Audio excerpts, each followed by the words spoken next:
age of 12. This boy was reciting self-written poems on radio station. One would have bet on the odds that this young boy would become a poet. But destiny has its own way. To everyone's surprise, he grew up to become the best experimental physicist of India, Dr. Dipankar Das Sarma.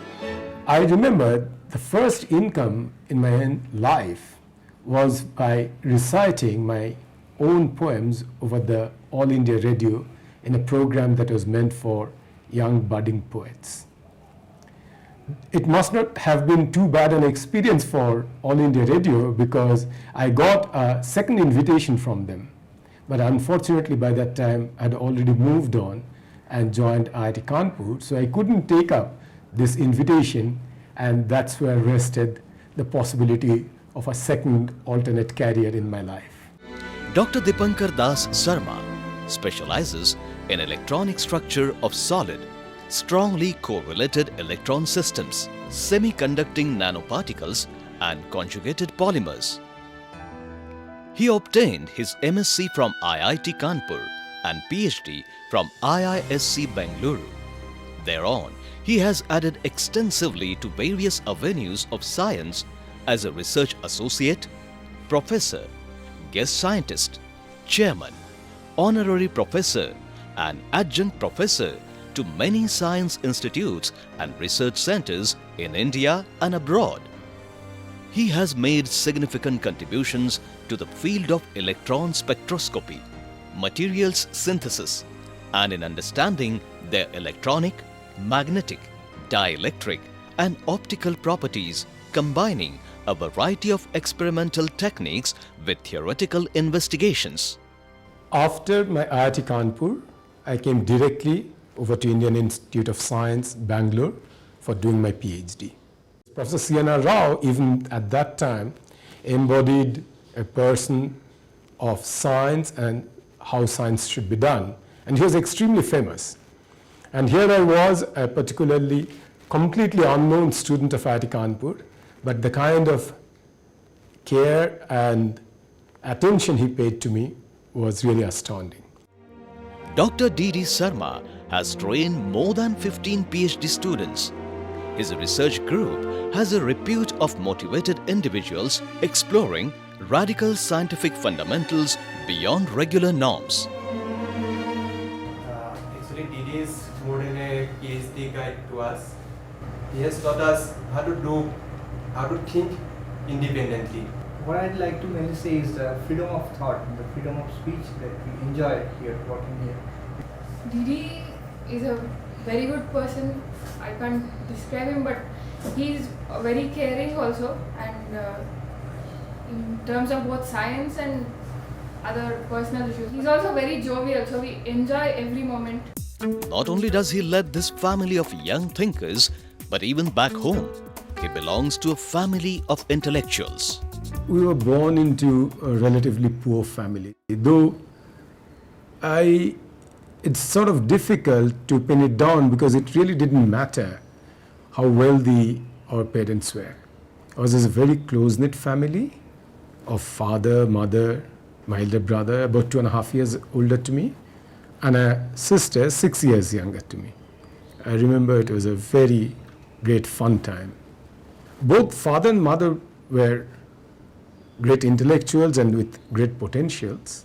I think my mother stood first in the school living examination among girls, and my father was evidently a great intellect and also with a great sense of literature. Abha, my wife of 34 years. We got married in the month of May 1979, but I have actually known her much longer. We joined IIT Kanpur the same year in 1972. Since we had classes together, all science and engineering students for the first 2.5 years of 5 semesters, we got to know each other quite quickly. And for the last 41 years, she has been a wonderful friend and a companion above everything else. She has helped me and participated in the excitement of life of the undergraduate student days at IIT Kanpur, the intensity of the PhD days, at IISc Bangalore, the angst of going through the postdoctoral day where one did not know what was ahead for us, and then finally through this long career of scientists and scientific activities where self-doubts as well as immense happiness came alternating every now and then. He proposed. he proposed, yes. Yes, I understood, but I mean, I told in my own way, yes. So that, you know. She also brought in a new dimension to our life by bringing 3 wonderful children into our life, Atish, Anish and Akash. Atish and Anish were born in 1982, a set of twins, and Akash came much later in the year 1991. There are 3 things that I cannot do without: music, reading and sports. Music makes you feel, reading makes you think, and sports makes you compete against yourself.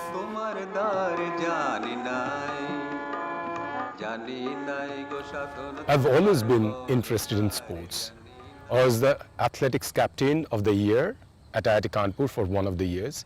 I was also a member of the football team at both IIT Kanpur and Indian Institute of Science.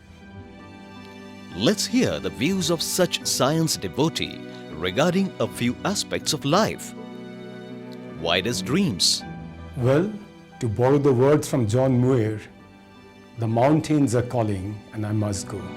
Humor. The best humor is an unexpected play of word that comes onto you in a flash, bring a smile to you, but departs slowly, giving you a deeper meaning of life.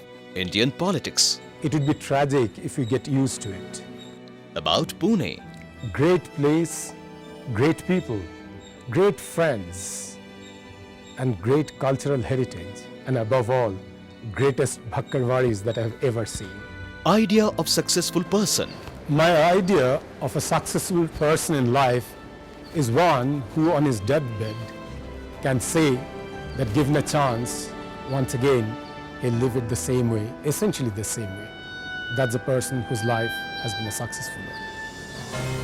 His credentials enlist several thousands of citations, more than 300 scientific papers, including many national and international awards. A remarkable scientist, inspiring teacher, a true companion, a caring father, poet, sportsman, Dr. D.D. Sarma truly embodies a successful, versatile personality and human being.